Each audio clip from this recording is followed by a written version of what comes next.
Hélio, a normatização desse tipo de proteção do para-raio, ela é uma coisa muito discutida porque, como você falou, entra no local protegido. Bom, primeiro a gente não sabe se tem para-raio. E eu já entrevistei pessoas aqui no Conexão CrossOx que falam que muitas vezes a manutenção não está em ordem. Você tem para-raio, mas ele não tem um efeito efetivo. Como é que está isso no Brasil? Está melhorando? Nós estamos tendo normas que nos protegem efetivamente ou ainda estamos longe? Não, a gente tem norma desde 1970. Né? Essas normas foram evoluindo. Né? Em 93, ela teve uma norma de aproximadamente 42 páginas. Né? Em 2005, ela foi melhorada um pouquinho. E aí, em 2015, a gente publicou uma norma baseada na IEC, que é o órgão mundial que faz as normas. Essa norma ela foi bem completa, uma norma dividida em 4 partes e ela está valendo desde 2015. E agora, 9 anos depois, nós estamos, desde 2016, 2017, a gente vem trabalhando na revisão dessa norma. A gente viu que essa norma foi uma revolução, digamos, nessa área. Então a gente foi melhorando o texto, foi explicando com uma forma mais clara para o usuário dela e a gente, praticamente essa semana, a gente terminou o texto, nós estamos formatando esse texto, vamos mandar para a ABNT. A ABNT deve mexer ainda um pouco nesse texto e deve ser publicado, eu diria, em meados do ano que vem, a edição 2 da norma de proteção contra descargas atmosféricas. E lá explica passo a passo, direitinho, como é que você faz a proteção da edificação, como é que você faz a proteção dos equipamentos dentro do prédio e também essa questão das pessoas e tal. E fiscalização, como é que está? Porque as normas são criadas, ok. A fiscalização condizente? Olha, eu diria que não, né? Existem alguns órgãos, em princípio, a nível municipal, deveria ter regras, né? Os CONTRUs das cidades, até algumas têm específicas para proteção contra raios, mas eu acho que não existe assim uma fiscalização. O que existe um pouco mais a nível estadual, por exemplo, os corpos de bombeiros. Os corpos de bombeiros, eles têm as instruções técnicas e para você conseguir lá o ABCB, tem um itemzinho que ele pede que esteja de acordo com a norma de proteção contra raios, aquela edificação, por exemplo. O problema é que eles não têm especialistas nessa questão da proteção contra raios. Então, ele passa para um outro profissional que tem que assinar um documento ali falando que aquilo está de acordo. E sabe como é que são as coisas. Às vezes você tem todo tipo de profissional. Tem um profissional que nem visita a obra e assina um papel desse para ganhar alguns trocados, digamos assim, mas tem aqueles que são mais sérios, que vão lá e faz a inspeção certinho. A norma pede que se seja feito assim para alguns tipos de estrutura todo ano e outros a cada 3 anos. Estruturas mais simples, a cada 3 anos você tem que fazer uma inspeção.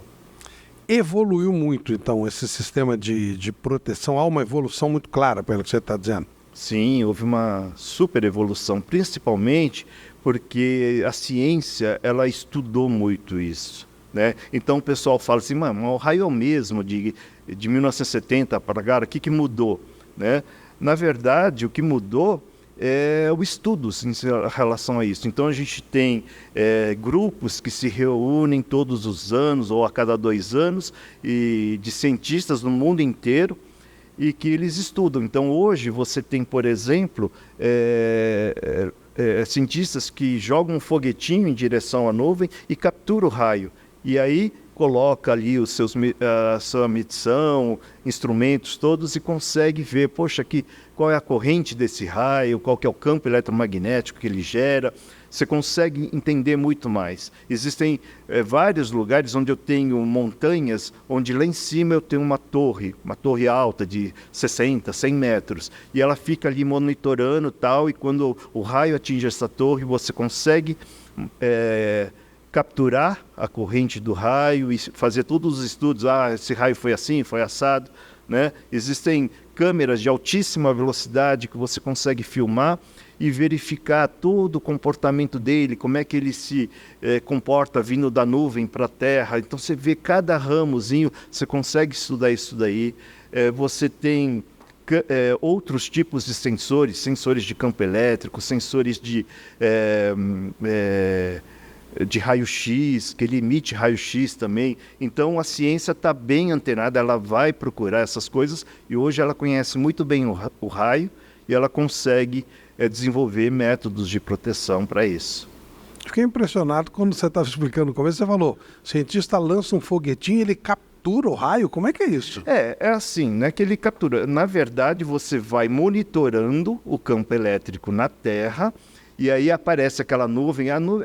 Para ter o raio tem que ser uma nuvem especial, né? A gente chama de cumulonimbus, né? Uhum. É uma nuvem carregada e tal. Então ele fica monitorando o campo elétrico, porque aquela nuvem carregada, ela reflete esse campo na Terra. Uhum. Então quando ele chega a um certo valor, você fala, opa, chegou a hora, né? Porque esses foguetinhos são caros, né? Então na hora que ele chega a um certo valor de campo elétrico, ele solta esse foguetinho com um fiozinho, tá? Pode ser um fio de cobre, pode ser um fio de Kevlar, né? Direcionado para uma torrezinha onde você tem toda a instrumentação ali. Então, quando ele está subindo, provavelmente vai sair um líder descendente daquela nuvem, eles vão se encontrar e ele vai direcionar para aquele ponto onde você tem o teu sensor lá para medir.